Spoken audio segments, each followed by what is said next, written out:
Alô. Bom dia. Declaro aberta a presente audiência pública para discutir o pagamento de indenização aos atingidos pela barragem Sobradinho. Esclareço que esse requerimento é de autoria do deputado Jorge Sola e foi aprovado o requerimento 95/2015 aqui na Comissão Financeira de Fiscalização e Controle. Para essa audiência pública, convido o senhor Leonardo Belvino Pova, especialista em políticas públicas e gestão governamental da Assessoria Especial de Gestão Socioambiental da Secretaria Executiva do Ministério de Minas e Energia. Está presente? Ok. Obrigado pela presença.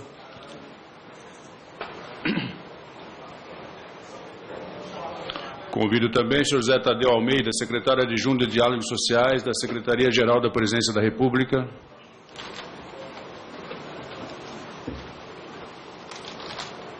Obrigado pela presença.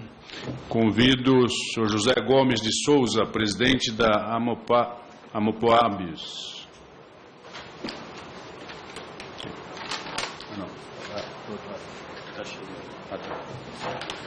Da Associação dos Moradores e Povoados atingidos pela barragem Sobradinho.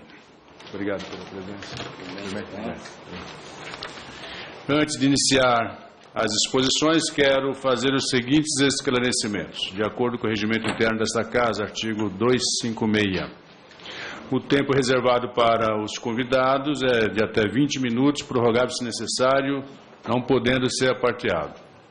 Cada deputado inscrito para interpelações poderá fazê-lo por 3 minutos. Será dada preferência ao autor do requerimento. O convidado terá igual tempo para responder, facultadas as réplicas e tréplicas no mesmo prazo.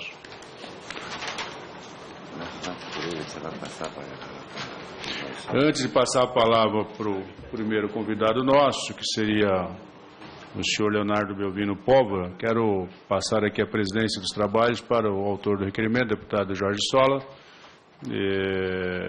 Eu estou em 2 outras comissões, vou ficar transitando aqui entre as comissões, na medida do possível eu participo, deputado, mas quero que o nosso público, os internautas que estão acompanhando aqui a transmissão ao vivo, tenha essa compreensão, os convidados, né, de que a casa está num ritmo bastante acelerado, nós estamos aí com um monte de comissões funcionando ao mesmo tempo, inclusive o plenário.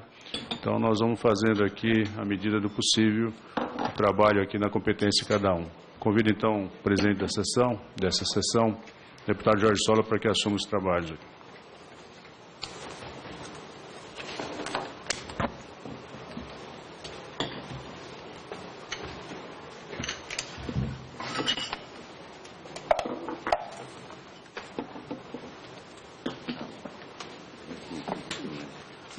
Bom dia a todos. Agradecer ao presidente Vicente Cândido e agradecer a toda a equipe da Comissão de Fiscalização Financeira e Controle, os participantes da comissão e servidores dessa casa, o apoio à aprovação deste requerimento e a viabilização dessa oportunidade para que a gente possa ouvir aqui os participantes. Vamos iniciar com o presidente da Associação dos Moradores e Povoados atingidos pela barragem Sobradinho, senhor José Gomes de Souza, para a sua exposição.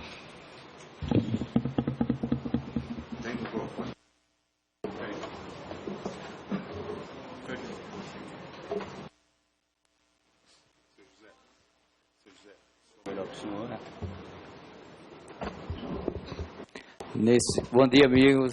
Nesse momento eu quero agradecer o deputado Jorge Sola, que preside essa sessão, agradecer também o representante da Secretaria-Geral da Presidência da República, agradecer também o nosso amigo Paulo Pires, secretário dessa comissão, e gostaria de agradecer o amigo Leonardo Pavilo, secretário executivo do ME, Ministério do Meio Ambiente. E todos que estão aqui presentes na frente, ouvindo.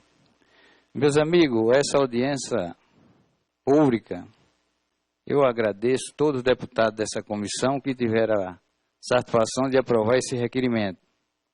E nós hoje vamos fazer um debate aqui a respeito de uns pagamentos que deveria ter pago já há muitos anos para não acontecer a gente estar aqui hoje. Mas, infelizmente, vem sendo um pagamento que os próprios devedores são injustos à sua competência. Inclusive, eu tenho colocações a falar em respeito ao Ministério de Minas e Energia, que é conhecedor desse débito há muitos anos.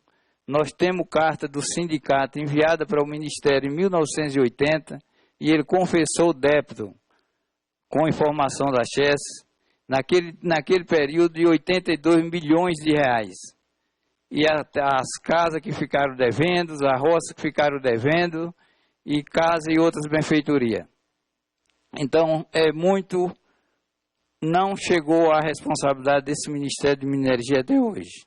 E venham passando por todos os ministros, que desde o governo de Itamar Franco, o governo Fernando Collor, e todos que passaram na presidência, e todos esses que estiveram no Ministério, eu tive a oportunidade de cobrar esse débito que eles acham que não deveria ser pago. É mais fácil, eles acham que morra todo mundo e não pagar quem deve.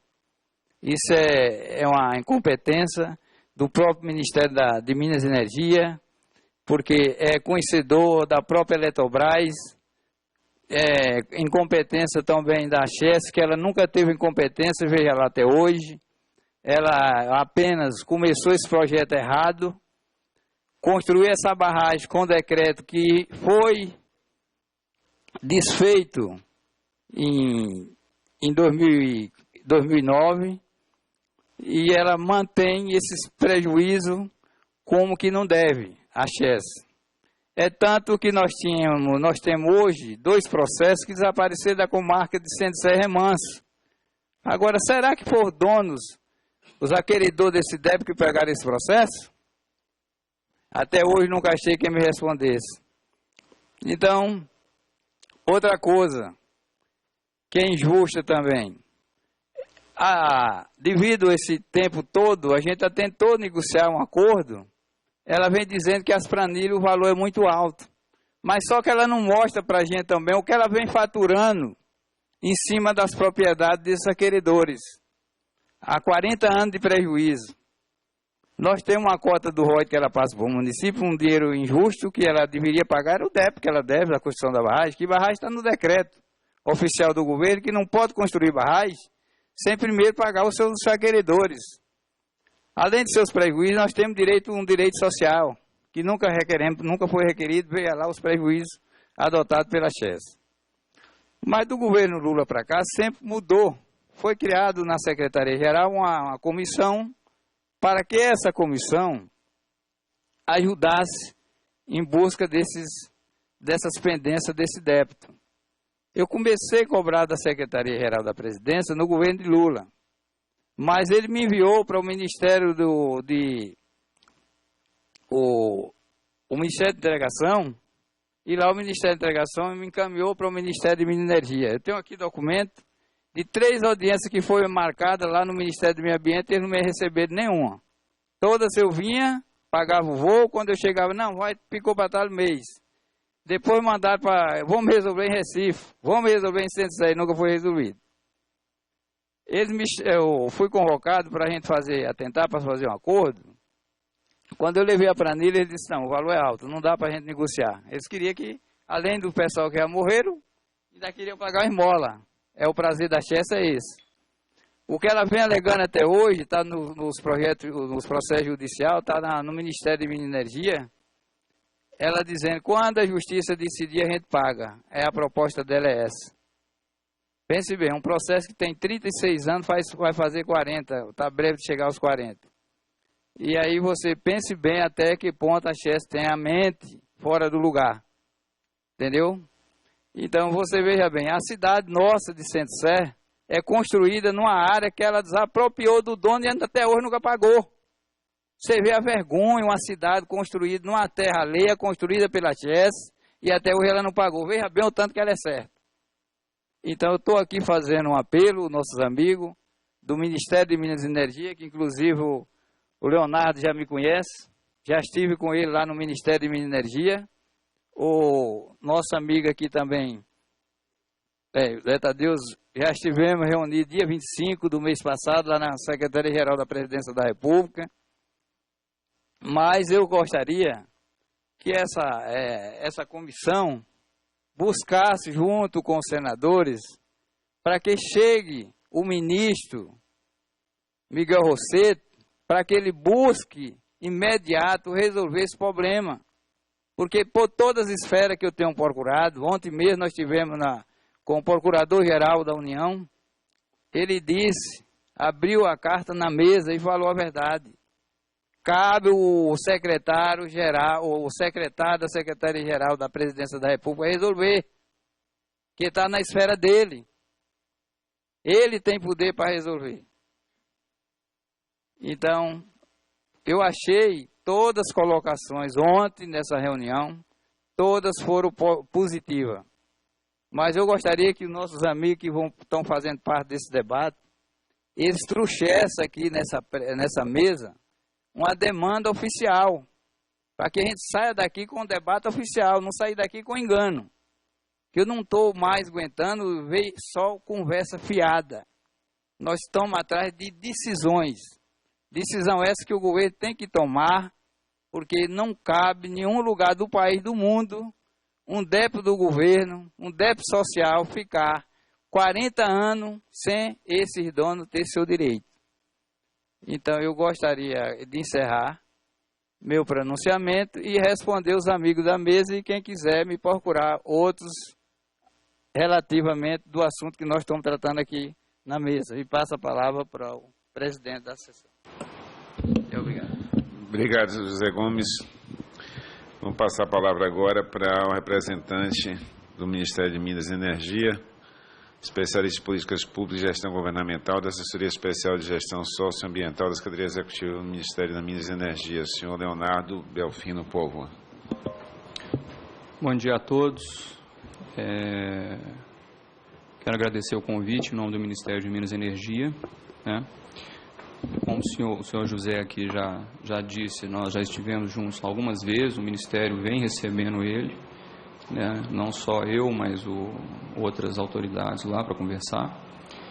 Em primeiro lugar, é bom esclarecer que, embora a CHESF seja uma empresa vinculada ao Ministério, o Ministério não possui a autoridade para obrigá-la a executar ações socioambientais.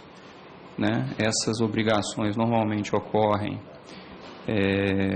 através do licenciamento ambiental, e infelizmente através da justiça também.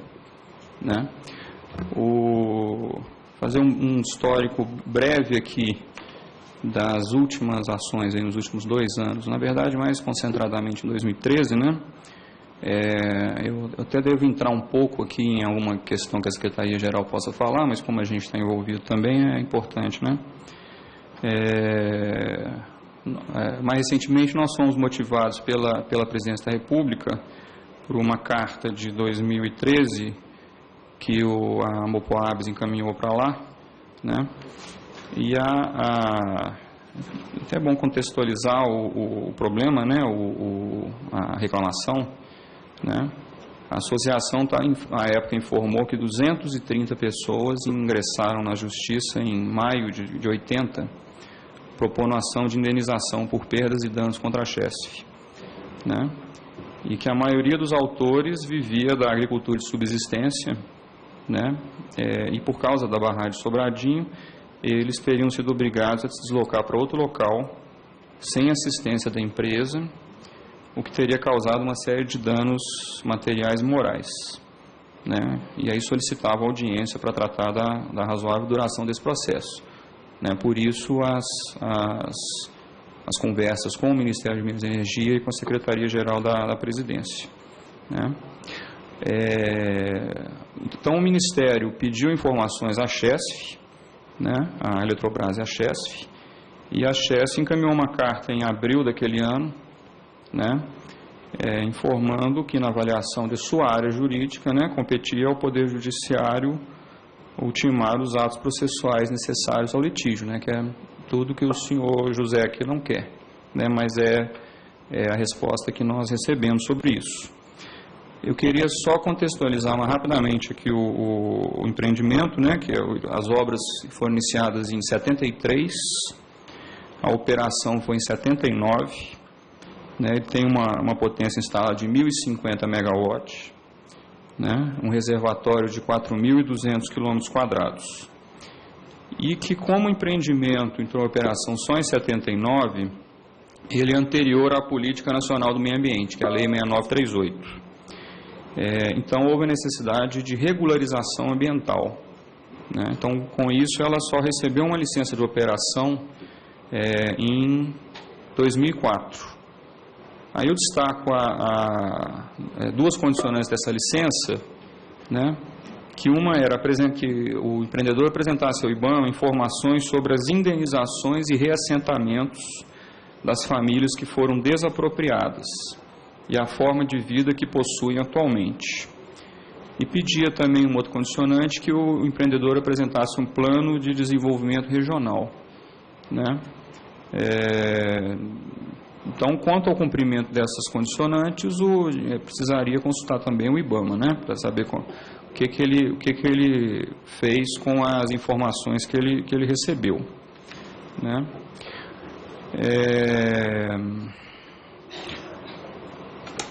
Aí eu não sei se foge um pouquinho, eu gostaria de falar muito rapidamente da preocupação do governo federal, né, com o aperfeiçoamento do processo de licenciamento, de construção de barragens, né, desde principalmente do governo Lula, né, foi formado, de novo eu vou entrar na Secretaria-Geral, mas né, pode até me corrigir se for o caso. Foi formada uma mesa de negociação do governo federal com o MAB, né, com o Movimento dos Atingidos por Barragem, com a participação do Ministério de Minas e Energia também. E alguns produtos que resultaram dessas conversas,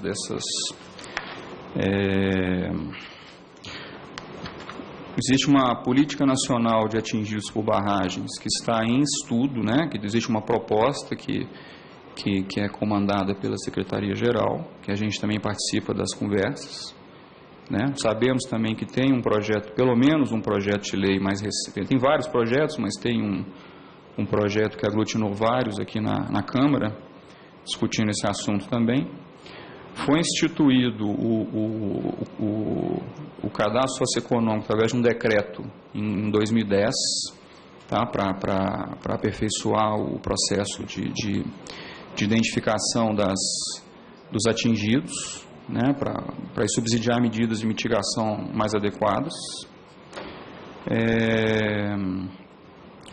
Mais recentemente, no ano passado, foi também sob a liderança da Secretaria-Geral, né, foi criada uma metodologia para o diagnóstico da dívida social do Estado brasileiro, né, e foi criada uma parceria entre o IPEA e o Ministério da Integração para fazer um diagnóstico, não sei se podemos chamar de piloto, mas o primeiro diagnóstico lá na região de Sobradinho, né? Eu não sei se isso já teve essa metodologia, mas o diagnóstico de Sobradinho mesmo, eu acho que ele ainda não foi concluído, né? E acho que por último, para não me estender muito, é importante a gente lembrar também que existem, as usinas realizam compensações para os municípios e para os estados, né, por causa do alagamento, por causa da perda de território, né. Essas compensações são de utilização livre, né, pelos entes federados, mas é importante saber que elas podem ser utilizadas para incrementar o município como um todo, o território como um todo.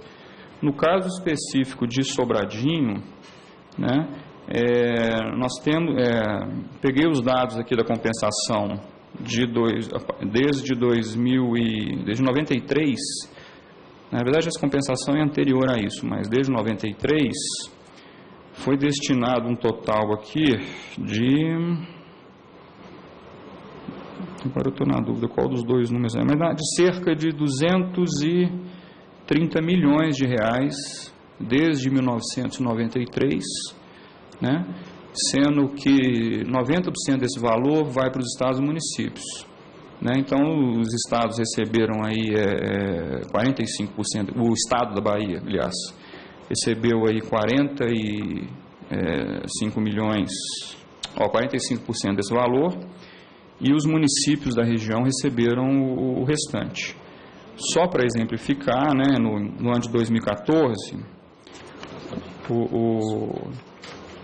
e para encerrar por hora aqui, agora eu perdi aqui o dado lá, sim.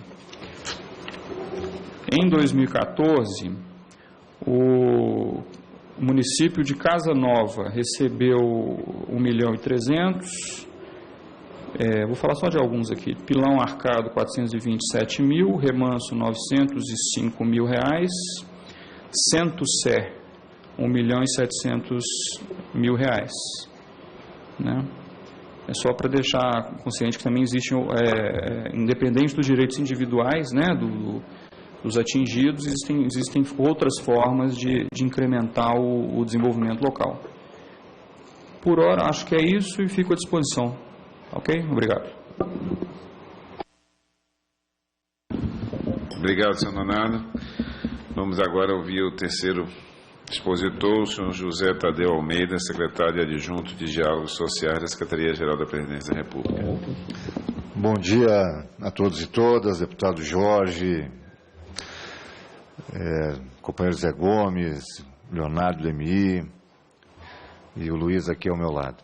Bom dia a todos os que estão ouvindo e vendo pela internet. Bom, de parte da Secretaria-Geral, é importante nós localizarmos um pouco mais, eu acho, o Leonardo, além da questão do período, né? Foram 4 municípios que foram deslocados das suas sedes naquele período, outros 3 municípios foram atingidos.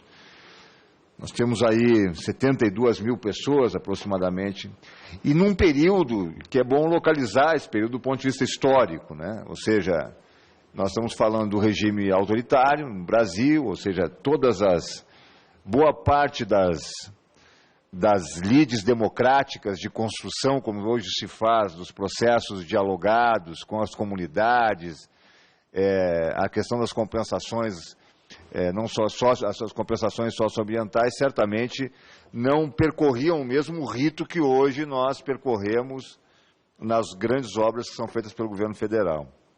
Isso certamente gera para a União, independente do seu período, para o Estado brasileiro, determinados ônus. Ônus de ordem econômica, ainda que a barragem cumpra uma função fundamental e importante para a economia local e para a economia nacional como um todo, e ônus de ordem social. Do ponto de vista da Secretaria-Geral, os próprios relatos aqui demonstram que nós temos atuado no sentido de buscar soluções. Num primeiro momento, abrindo as portas de outros ministérios, de outras órgãos governamentais, no sentido de que se busque o diálogo dessas comunidades atingidas com os ministérios diretamente envolvidos, e penso que nesse momento nós temos que atuar de forma mais enfática, digamos assim, no sentido de construir um espaço de diálogo interministerial e com outros órgãos, buscando uma solução, se não uma solução definitiva, mas no mínimo buscando encontrar caminhos de minimizar a situação que se encontram essas famílias e essas comunidades que até o momento não foram atendidas por inúmeras razões, algumas justificáveis, outras talvez que possam ser encontradas alternativas até então. Então a Secretaria-Geral do Governo recebeu, de fato, os companheiros aí, o Zé Gomes e outros representantes lá da região, né? Nós temos aí a plena e absoluta disposição e disponibilidade de chamar os órgãos envolvidos no conjunto da obra, a CHESF, Ministério da Integração, a AGU, o próprio planejamento, na medida em que envolve recursos eventuais a haver indenização ou não da União ou da CHESF, estamos aí dispostos a mediar, fazer uma reunião com esse conjunto de órgãos, junto aí, primeiramente em nível de governo, na medida em que nós possamos aí fazer um diálogo interno para ver as alternativas, e num segundo momento com as representações da comunidade, apresentando quais são as possibilidades efetivas para que se busque alguma alternativa de saída. Né? Não podemos sair daqui com nenhuma resposta definitiva, infelizmente, de que essas reuniões ou essas iniciativas vão conseguir resolver um passivo de tantas décadas que vem passando de governo em governo e que certamente é de responsabilidade não deste ou daquele governo, mas do Estado brasileiro. Mas que nós vamos nos empenhar no sentido de buscar que os órgãos falem a mesma linguagem e que nós possamos aí minimizar ao máximo possível esse ônus social que foi deixado pelo Estado brasileiro. Isso é um compromisso que nós temos pleno e absoluto no sentido de reunir esforços para superar, na medida do possível, as dificuldades que nós estamos encontrando no momento. Obrigado, senhor José Tadeu Almeida. Eu queria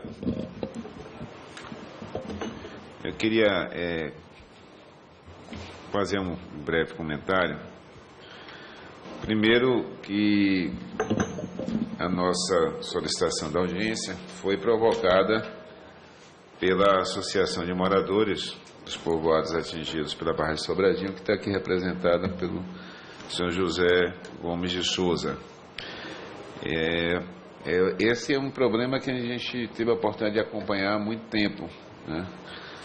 Inclusive, o senhor falou aqui em 36 anos, mas 36 anos de início da operação e da ação judicial. A ação judicial iniciou quando o início da operação, em 1979.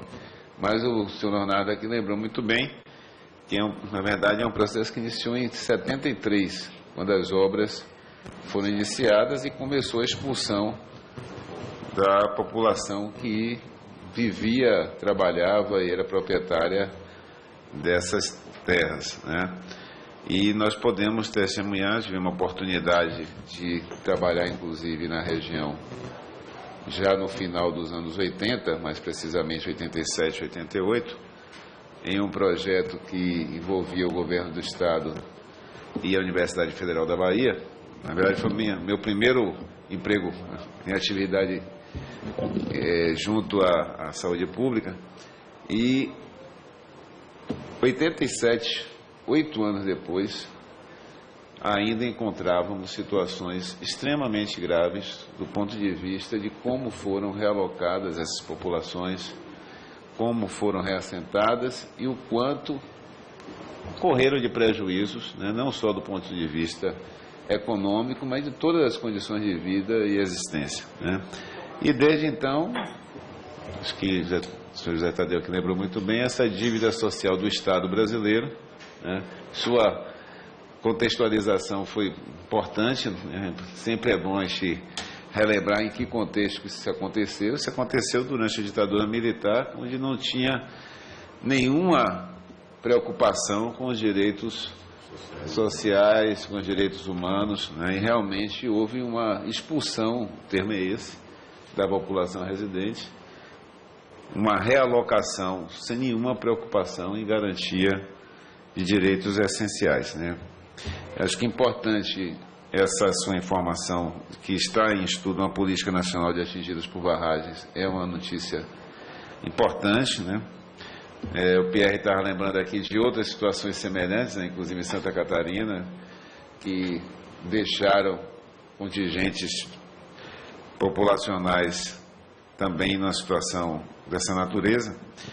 E eu acho que é importante a gente tomar medidas concretas com vistas a viabilizar uma solução. Ontem nós tivemos na AGU, queria registrar também aqui o acolhimento lá por parte do Procurador-Geral, o Dr. Paulo Henrique Kuhn, nos recebeu, conversou, trocamos algumas informações com ele e a assessoria. E aí eu queria só primeiro fazer uma breve provocação, que apesar de entender que do ponto de vista formal, legal, jurídico, o polo da ação aí é a Chesf, né? E se tratando de uma empresa de economia mista, né, como o próprio Dr. Paulo Henrique colocou, a AGU não é quem representa o polo que está acionado. Né? A Chesf tem a sua assessoria jurídica, tem a sua defesa própria. No entanto, e também entendo que apesar de ter essa relação com o Ministério de Minas e Energia, não há uma subordinação tão intensa e tão direta sobre os destinos da empresa.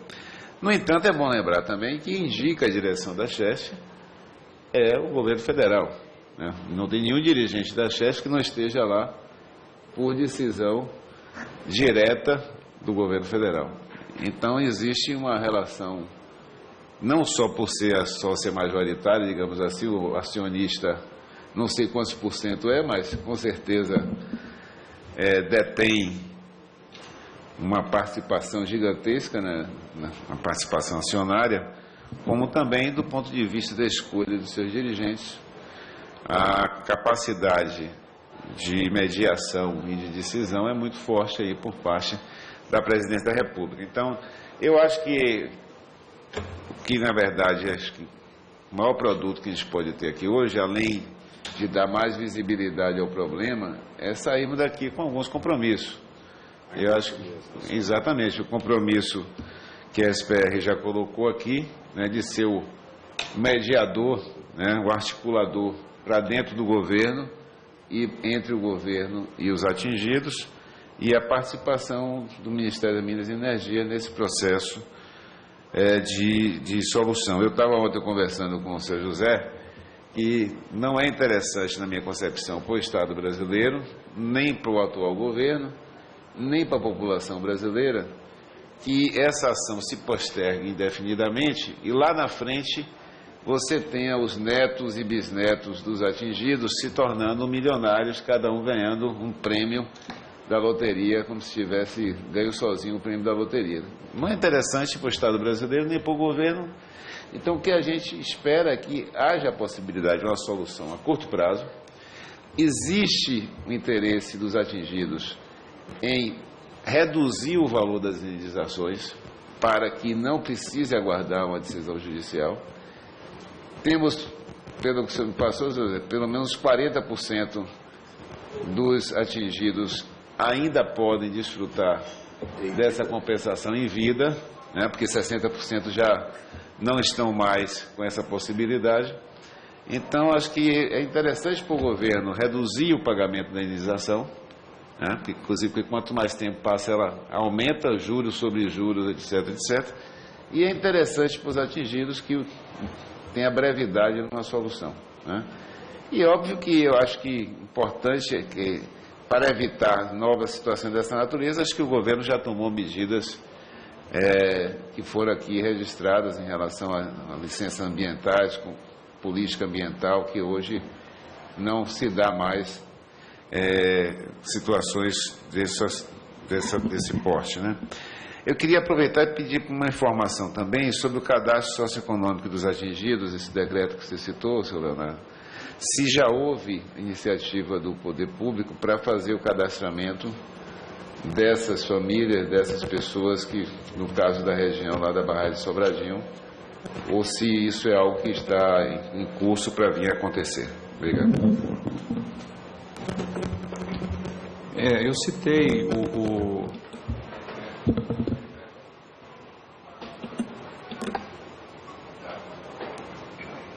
já voltou aqui. Eu citei o decreto do cadastro socioeconômico como um aperfeiçoamento do governo, né, para melhorar problemas passados, mas o decreto especificamente, ele se aplica para empreendimentos licenciados a partir de se não me engano, é janeiro de 2011. Né? Então, no caso de Sobradinho, ele não seria recadastrado por esse decreto. Eu citei o trabalho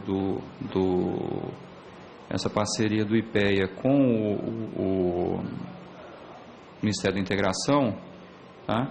Que talvez ele possa fazer o papel, ou pelo menos parte do papel do cadastro socioeconômico, tá? Fazendo um diagnóstico social da dívida do Estado brasileiro naquela região. Okay.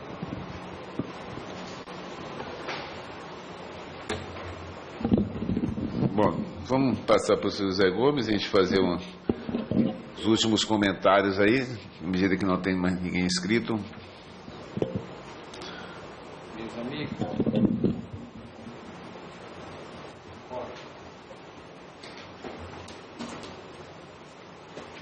pelo conhecimento que eu tenho desse decreto, a IPEA fez um aplicativo em 2012 ou 2013 e foi aprovado agora em 2014, e Centro-Sé está aqui, tem direito a participar desse cadastro socioeconômico. Está aqui escrito, Centro-Sé, aprovado pelo IPEA em 2014.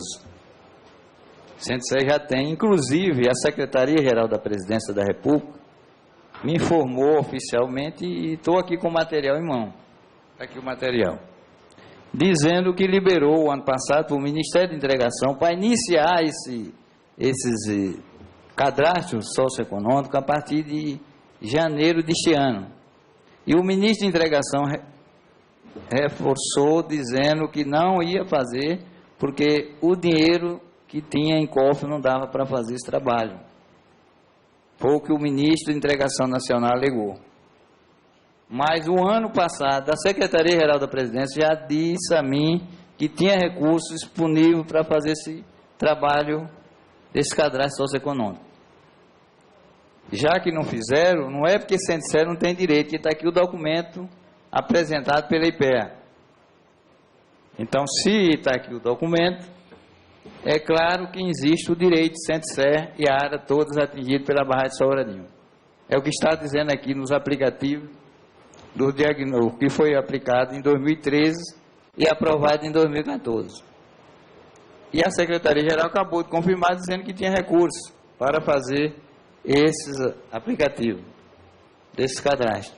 Agora, por que não estão fazendo? Foi a alegação que me deram da Secretaria-Geral em janeiro deste ano, que eu estive dia 6 de janeiro na Secretaria-Geral, me informou que o novo ministro, que tinha tomado posse, já não tinha mais condições de fazer esse trabalho. Foi a informação que eu tive. Eu queria também adiantar outra coisa que o deputado falou aqui, o seguinte, em respeito nós negociar, como o deputado falou aqui, nós negociamos acordo, nós parcela, nós quer ficar livre desse débito. Porque esses 40% que ainda estão vivos, eles podem recuperar não a vida de quem está debaixo da terra, mas sim daqueles que estão vivos, superar que tem os herdeiros das suas famílias. Isso é o que a gente quer negociar. Nós não queremos e não damos espaço nenhum ao governo, é dizer que vai prolongar, buscar uma coisa que é clara. Esse débito é um débito social. É um débito que o governo sabe que é obrigação a pagar. Cada dia que passa, esse débito está aumentando para o país. Nós sabemos que o governo, está aqui, eu tenho um documento aqui do governo dizendo que tem uma reserva de 300 milhões de reais. 300 bilhões de reais de reserva. Está aqui, o documento está aqui. Desses 300 bilhões, qualquer porcentagem que ele tira desse dinheiro aqui, paga esse débito. Nós negociamos, desse dinheiro está aqui, ó, não está longe não. A presidente da República disse que tem 300 bilhões de reserva. Será quanto por cento tirando daqui dá para pagar esse débito? Que nem a metade de 1 bilhão de reais. É menos da metade. Eu não tenho como procurar dificuldade de AIP. O problema mais fácil é interessado dizer que o ser humano é ser humano. Não é animal e nem porco. O ser humano tem que ser considerado como ser humano. O governo tem dinheiro para pagar? Tem. Agora, buscar soluções em órgão do governo que não tem sequer um interesse próprio, de resolver os problemas do governo, eu acredito que a solução deve ser tomada imediata, não buscar prazo de discussões. Eu até falei para a assessora do nosso deputado que nessa reunião eu preferia as pessoas da Secretaria-Geral da Presidência, que são responsáveis pelo DEP, e o Ministério de Minas e Energia. Eu não precisava de representação de chefes, por forma nenhuma, porque eles não têm solução a decidir. Eles esperam que morra os 40% para ficar a fortuna de uma mega sena acumulada para o governo pagar daqui a 100 milhões de anos. Isso é o interesse da chefes. Isso é o interesse de muitos que passam pelos órgãos do governo. Então a gente não está aqui para buscar solução para longo tempo. Nós estamos aqui, quero que o governo tome o conhecimento que resolva o nosso problema. Essa casa está aqui para resolver os problemas do povo. A presidência da República está para resolver os problemas do povo. O Ministério de Minas e Energia é para resolver os problemas do povo do Brasil. Não é para resolver política, é para resolver os problemas do povo. Os mais gravantes, então, vamos tirar essa dificuldade, esse peso. Então, eu gostaria de deixar essa lembrança registrada em rádio, em TV, em todo o jornal do Brasil e vai para o mundo afora, dizendo que eu estou dizendo que o país nosso hoje tem um débito de 40 anos usando os nossos direitos sem ter uma solução até agora. Obrigado. E a nossa solução é pagar. Obrigado, José. Entendeu? Era isso que eu queria dizer a todos amigos e obrigado. Muito obrigado. Se o José Tadeu e o senhor Leonardo quiser fazer uns últimos comentários. Fazer um comentário final. Primeiro, assim, do ponto de vista dos esclarecimentos, né, companheiro Zé? A Secretaria-Geral não tem um débito, efetivamente, ela não é executora de ações, né? E, portanto, nós somos mediadores de processos, né? E assim temos nos comportado em inúmeras ações de conflitos entre a sociedade e o governo e temos tido sucesso, inclusive, na busca de resultados mediados, né? Quando se fala a diferença entre Estado e governo é profunda, assim, porque se é uma responsabilidade social do conjunto do Estado brasileiro em função do método com que foi realizado o processo lá em Sobradinho, por outro lado, este governo, aí nos referindo a este governo e aos últimos 3 governos, é inegável, inquestionável, de que a nossa ação tem sido de trabalhar pela emancipação da nossa população mais carente, mais pobre, no atendimento geral da população do Brasil, com mudanças de índices de pobreza e de miséria, atendimento em habitação, educação, nunca antes pensados nas últimas centenas de anos, eu diria, e não nas últimas décadas. Então, carimbar o governo com alguma ação que não seja o atendimento à população mais carente, eu acho que não seria muito adequado, né? E há de se buscar, sim, uma saída, uma solução para uma situação criada pelo Estado e não pelo governo brasileiro, né? E nós temos, desde que assumiu o presidente Lula, construído um conjunto de ferramentas e de mecanismos em ações de grandes obras e que atingem populações as mais variadas possíveis, sejam rurais ou urbanas, que buscam desde a construção dialogada com as populações dos processos de alternativos de compensação, né, até a colocação do ponto de vista das licenças para as empresas que serão realizadoras dessas obras de um conjunto de condicionantes que tem, de fato, diminuído em muito esses prejuízos que foram sofridos pela comunidade lá da região nos anos 70 em relação às obras que nós estamos encaminhando agora.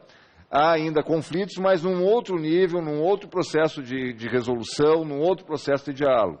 Então, que se registre que houve uma profunda mudança desde que o presidente Lula e agora a presidente Dilma, nesse último mandato e na sequência desse, têm adotado. Por outro lado, só para concluir, né, sabemos todos nós que o governo federal hoje passa por um processo de ajuste profundo da sua economia, no intuito de que se busque uma melhoria e a continuidade do processo de garantia de melhorias sociais e de inclusão, enfim, como um todo, né? Razão pela qual, quando se cita esses 300 bilhões de reais, eles são reservas internacionais, e eu gostaria até que o deputado se pronunciasse em relação às questões de ordem institucional, que não estão disponíveis para serem tiradas do caixa do dia para a noite, não estão disponíveis para serem tiradas do caixa do dia para a noite para se resolver o conjunto. Quiséramos nós, se a vida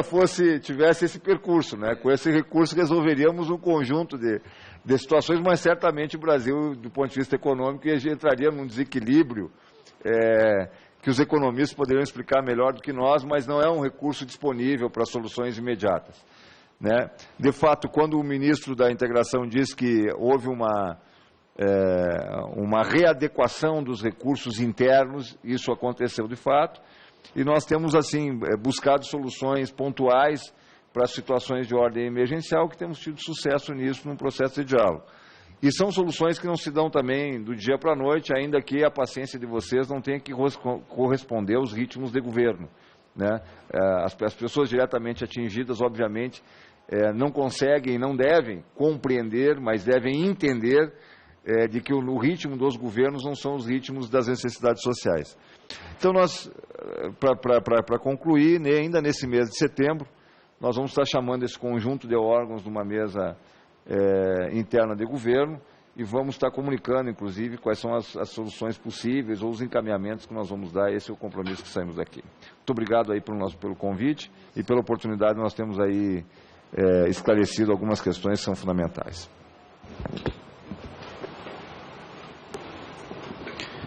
Rapidamente, eu não sei se teve algum mal entendimento sobre o que eu falei do cadastro, então eu vou só esclarecer. Porque o senhor José falou alguma coisa aqui sobre se Centro-Sé teria ou não direito, né? O que eu estava dizendo só é que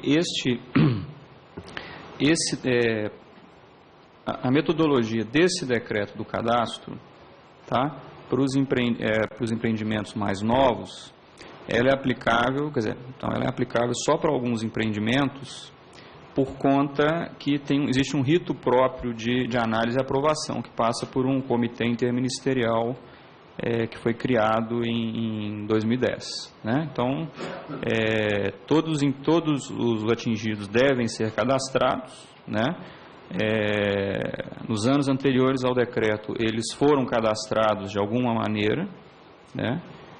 E o que não foi bem cadastrado, tá, pode ser alvo de outras iniciativas, como essa própria do IPEA e essa parceria do IPEA com o Ministério da Integração para realizar o diagnóstico, só para ficar claro isso. E, no mais, colocar o Ministério à disposição, né, para participar dessa mesa, né, essa discussão específica, tá, e agradecer o convite.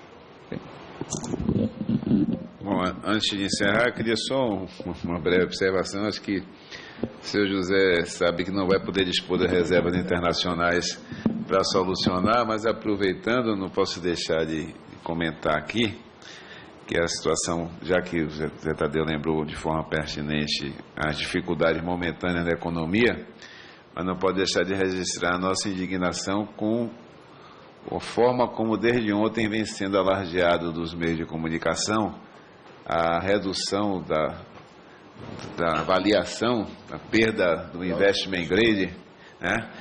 E não vi, assisti diversos veículos noticiários, li em vários jornais, mas não consegui achar uma única matéria que tivesse chamado a atenção de que o atual grau, que está sendo alardeado como uma grande crise, o fim do mundo, hecatombe, é o mesmo da Rússia e é o mesmo grau que nós tínhamos em 2007.